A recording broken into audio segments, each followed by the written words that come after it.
scientists have figured out how to detect living matter remotely. They've developed technology that allows them to differentiate living and non-living matter from a helicopter up to 2 kilometers away.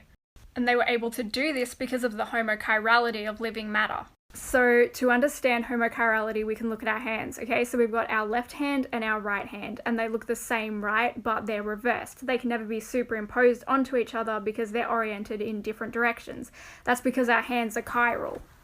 And the molecules in our body are chiral as well, but unlike our hands, they don't tend to have an opposite pair, which makes them homochiral. For example, DNA always twists in a clockwise direction and never an anti-clockwise direction.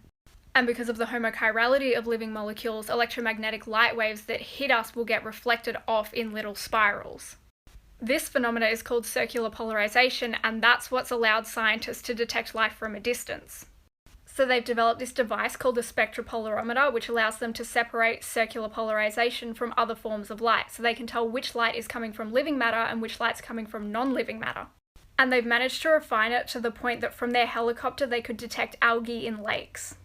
Now they want to develop it to be used on the International Space Station so they can see how effective it is at detecting planet-wide biosignatures.